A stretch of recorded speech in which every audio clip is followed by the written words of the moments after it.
Mi nombre es Lucas Casanova, y esto es Budismo en Zapatillas. Este es un episodio de Budismo en el Placard, o de Vivir con Miedo, qué sé yo, a esta altura no lo sé. Supongamos que va a ser de Vivir con Miedo, aunque estoy contándote algo muy íntimo, rodeado de mis perros aquí. Estoy con Félix, que quizá le escuchaste suspirar ahí, y con Leia, y hoy quiero hablar del miedo a la muerte.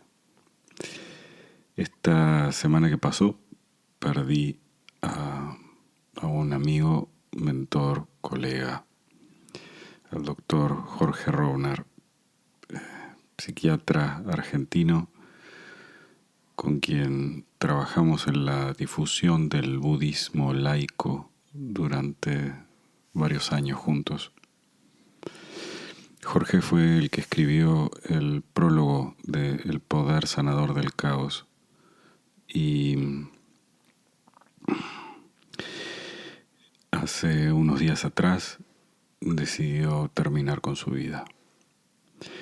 Una demencia inducida por su Parkinson le estaba comiendo la cabeza y tenía cada vez menos momentos de lucidez y más de paranoia y depresión. Y hablamos mucho de esto porque cuando nos conocimos a través de Instagram, yo llevaba muchos años ya siguiendo su obra, asistiendo a sus conferencias, enviándole tímidamente correos, hice cursos con él. Y un día se acercó él a mí con total candor y amorosidad, diciendo que quería conocerme. Yo había hecho un post sobre una placa en Instagram que decía aquí, ahora y así. Y hablaba de él y de su trabajo, y lo etiqueté. Y nunca pensé que fuese a responderme, ni que se acordase de lo que habíamos compartido juntos. A esta altura, Jorge ya tenía algunas dificultades y al principio no se acordaba por qué le resultaba tan familiar, y después sí se empezó a acordar de algunas preguntas que le hacía, de correos que le había enviado y de algún libro que me había firmado hace unos años atrás, y me propuso que trabajásemos juntos. A mí se me puso la piel de pollo porque para mí era un sueño poder encontrarme trabajando en el mismo espacio con la persona que publicó los primeros libros que existen de psicoterapia basada en el budismo, escritos en castellano. Jorge publicó 11 libros magníficos. Un 12º quedó sin publicar y un 13º empezamos a escribir juntos, y es un borrador que no tiene ni forma, pero que quizá pueda convertirse algún día en un libro. Para mí sería un honor poder publicar con su nombre, junto con el mío. Jorge en ese momento estaba ya con dificultades y quería empezar a enseñar online y no tenía recursos. Sabía que yo lo hacía y le gustaba el podcast, y me dijo que por qué no pensábamos en hacer algo juntos. Y yo le dije que sí, y me dice, pero tengo una dificultad. Este es mi diagnóstico clínico. Me explicó cómo era su situación y me dice, esto no va a ir para mejor, va a ser cada vez peor. Le pregunté si tenía tratamiento y me dijo que lo único que lo ayudaba en algunas situaciones de verdad eran los shocks electroconvulsivos que le aplicaban para hacer como un reset de su cerebro, por explicártelo fácil. Y Jorgito para eso tenía que internarse, tenía que dejar de atender, y que entonces si dábamos cursos juntos iba a tener estas ausencias. Y yo le dije que sí, que no me preocupaba, que lo cubría si hace falta. Y también me dijo que en algún momento podía que se pusiese un poco nervioso o violento y que podía que se enojase conmigo y que tenía que acordarme que no era personal. Yo le seguí diciendo que sí. Él sabía que mi primer trabajo en el budismo había sido con los cuidados paliativos y fin de vida, y que había trabajado mucho con Alzheimer y con demencia senil. Y parecía, como se dice, con un programa chino de entrada, porque todo podía salir mal, ¿no? Y era muy malo con la tecnología. No sabía apuntar la cámara del celular para que se le viese la cara completa. Y a pesar de que tenía su agenda llena, nunca quería invertir en tecnología que luego le resultase onerosa, porque siempre quería dedicar todo lo que ganaba a personas que lo necesitasen. Y entonces fue una especie de guerra a brazo partido para conseguir que tuviese los recursos tecnológicos mínimos para que los cursos que filmásemos, que eran increíbles, tuviesen de mínima una calidad que a la gente le interesase o nada, que se pudieran ver. Y eso hizo que trabajásemos juntos durante casi 5 años. Y esos 5 años fueron muy duros, muy difíciles y maravillosos. Fueron duros y difíciles porque éramos de 2 ramas diferentes del budismo, y a veces no teníamos grandes coincidencias. Diferíamos en la forma de ver algunas cosas, en la forma de relacionarnos con los alumnos, en muchas cosas éramos distintos. Pero teníamos una cosa común, que era todo por el Dharma, todo por las enseñanzas del budismo, y ahí volvíamos y empujábamos el carro de la misma manera. ¿Por qué todo esto tiene que ver con el miedo a la muerte? Porque Jorgito no le tenía miedo a la muerte. Él decía que sentía que esta enfermedad de mierda, como la llamaba, se lo iba comiendo de a poco, y que él no era el mismo, ni un día ni el siguiente. Y que la muerte para él estaba sobrevalorada y había que entenderla como un fin transitorio, no como un fin definitivo.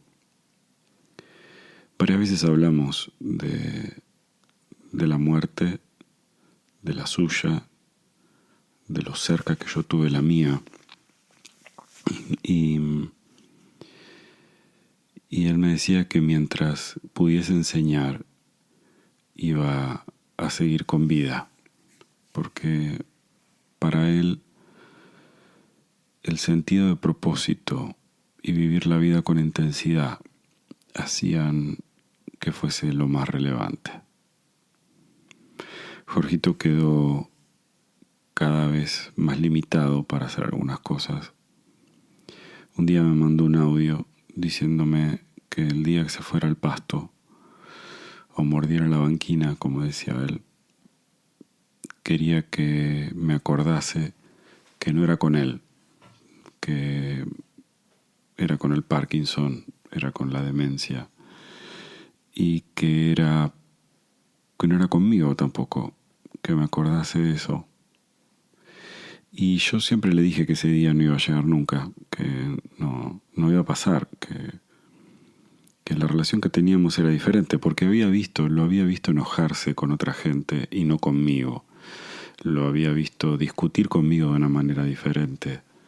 Sé que me tenía mucho cariño, como el enorme cariño que yo le tengo a él y a su memoria.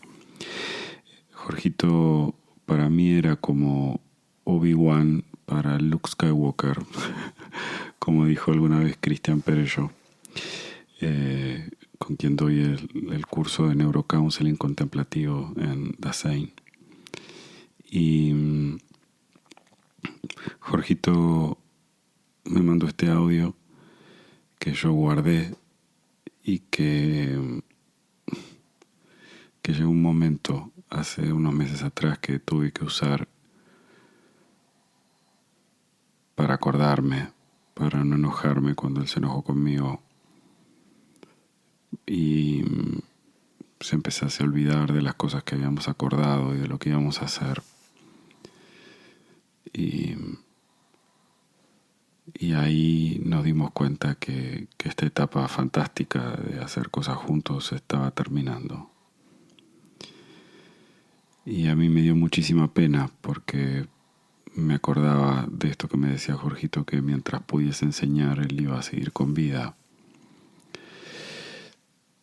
Todo un dispositivo se montó de alumnos y de consultantes que le iban a dar de comer, que lo acompañaban, que lo llevaron al jardín japonés, que lo acompañaban en las visitas médicas, que lo ayudaron a internarse.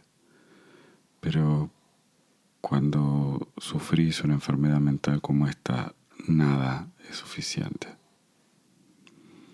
Y hace unos pocos días se fue, por voluntad propia, probablemente ya desconociéndose y en un estado donde el que había sido ya no es. Así todo, me acuerdo y tengo muy presente la cantidad de veces que hablamos de la importancia de reconocer a la muerte como el fin del cuerpo y nada más. Y los dos acompañamos a muchas personas a hacer su último tránsito inspirado en el libro tibetano de los muertos y en tradiciones de diferentes corrientes budistas. Y el día teníamos que tener una reunión y bueno, ese día no vino. Le escribí y le pregunté cómo estaba y me dijo que estaba bien, que probablemente tuviese que volver a internarse, pero que si pasaban muchos días que me acordase de escribirle. Y yo le dije que sí. Imagínate que él estaba en Buenos Aires, en Argentina, y yo estoy aquí en Oslo, en Noruega. Y al día siguiente, en el curso que doy sobre duelo desde la perspectiva budista, un curso que se llama El Camino del Dolor, que habla sobre los duelos y las pérdidas de diferente naturaleza, no solamente fin de vida, sino todas las cosas que en la vida uno pierde. Me tocaba hablar del libro tibetano de los muertos y me tocaba hablar de Powa, una meditación que algún día quizá grabe en una versión simplificada para el podcast sobre las cosas que se dicen o las visualizaciones que se hacen al final de la vida. Y por esas coincidencias significativas o porque uno tiene, como el Chapulín Colorado, antenitas de vinil o porque estamos todos conectados y somos parte de algo más grande, no sé, no tengo explicación al fenómeno, pero se me apareció su rostro varias veces a lo largo de esta meditación que la hice ahí con el grupo, la grabamos en vivo con el grupo de alumnos. Y cuando pasaron un par de días, estaba sentado enfrente de una catedral con mi marido, estábamos mirando al frente de la catedral y vi que uno de nuestros alumnos, de los alumnos que teníamos con Jorgito, me mandó un mensaje de audio. Y cuando vi el mensaje, lo supe, no sé cómo explicarlo. No quiero teorizar al respecto de por qué, pero lo supe. Y el corazón me dio un vuelco. Y cuando escuché el audio, me confirmaba que Jorgito no le había tenido miedo a la muerte. El miedo a la muerte es una de las cosas que nos mantiene con vida. Cuando le perdemos el miedo a la muerte, a veces es porque el dolor que hemos vivido, porque todo lo que hemos perdido es tanto que ya perdimos 2 de las 3 barreras. El dolor no nos detiene, las pérdidas tampoco. Y a veces nos sentimos devastados y queremos que todo o el resto se acabe. Hay otra forma de perderle el miedo a la muerte, que es vivir la vida con intensidad, vivir la vida de manera plena y absoluta, como los protagonistas de Bajo la misma estrella de John Green, que son 2 adolescentes que se conocen en un grupo de autoayuda para enfermos terminales. Sí. El título del libro en inglés es The Fault in Our Stars, la falla en nuestro destino. Conocen el amor sabiendo que el amor se va a acabar muy pronto y de una manera muy agria. Y ahí los 2 se animan a vivir lo imposible. No te voy a contar el final porque es hasta previsible, pero en el medio de esta historia, tipo Romeo y Julieta contemporánea, hay una frase que es que hay eternidades que duran solo algunos segundos. Porque cuando uno vive con plenitud, con total plenitud y sin detenerse frente a nada, la intensidad de lo que vivimos nos hace sentir eternos. Y si tuviste alguna experiencia cercana a la muerte, como pueden ser tantas, ¿no? Accidentes, cirugías, enfermedades, sustos.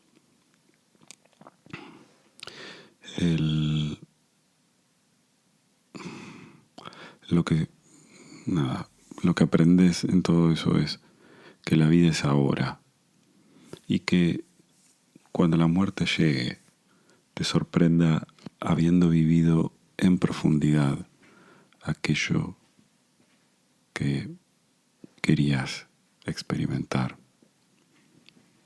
Yo sé que Jorgito lo hizo con su trabajo, con 60 años, de los cuales 40 fueron de budismo y de profunda dedicación a enseñar. Y yo te prometo aquí que nunca voy a dejar de agradecerle públicamente lo que sembró en mí. En 2010, cuando después de una separación muy turbulenta dejé de vivir en Madrid y 2011 intenté ver a ver si volvía a Argentina por unos pocos años, o al menos para reagruparme y ver qué hacía. entré a una librería en Santa Fe, creo que era Santa Fe y Riobamba, y pedí que me dijesen dónde tenían los libros de psicología o de budismo. Y esta persona me dice, ¿estás buscando libros de psicología budista? Y yo le decía, pero entendía por cómo habían sido mis estudios y mi formación que no había libros de psicología del budismo en castellano. Y me dice, sí, hay un autor argentino, a ver, espera. Y me trae un librito que se llama Vivir Zen, y de Editorial Paidós, que lo tengo en mi biblioteca hoy firmado por él. Y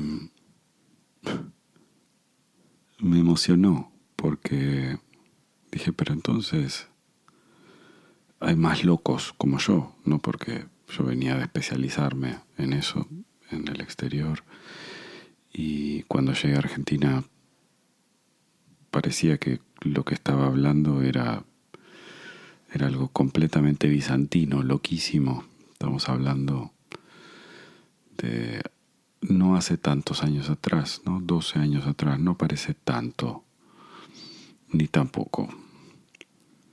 Y inmediatamente empecé a buscarlo, a ver dónde enseñaba. Y intenté hacer el curso anual que él hacía y varias veces lo tuve que cancelar por problemas de salud.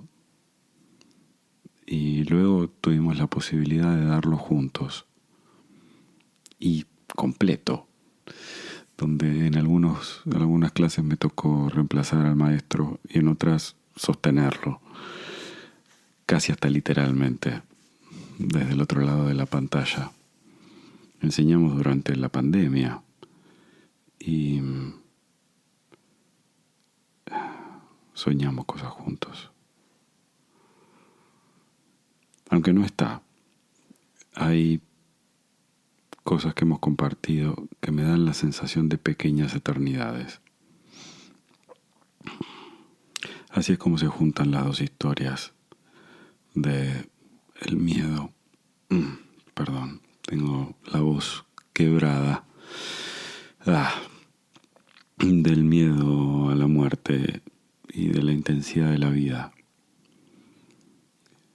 Voy a seguir hablando de este tema en Vivir con Miedo, pero este es una especie de episodio homenaje a quien ha sido para mí inspiración y modelo en muchos sentidos. Eso, enorme agradecimiento a @psicoterapiazen, Jorge Rovner, y todo lo que me ha enseñado de ver a la muerte desde otra manera, y así aprendí a acompañar a personas en los últimos años de su vida todavía mejor, de una manera más humana. Y por el otro lado, nos hemos reído tanto, un humor tan ácido, maravilloso. Espero que esto sirva en este episodio larguísimo de Budismo en Zapatillas para reflexionar sobre el miedo, sobre la muerte y sobre el dejar de ser. Esta música que estás escuchando ahora es de mi amigo, el músico uruguayo Gustavo Ripa. Si querés participar en un curso gratuito conmigo, podés buscar los datos en la descripción del episodio, donde tenés la posibilidad de anotarte. Si querés comentar sobre este episodio, lo podés hacer a través de la página del episodio en Spotify. Cuando reproducís el episodio, debajo de la descripción tenés la posibilidad de dejar tu comentario. Y por supuesto, si quieres mandarme un mensaje privado, lo puedes hacer a través de Instagram en @lucas.casanova.yoga. Muchas gracias por acompañarme. Te mando un fuerte abrazo. Namaste.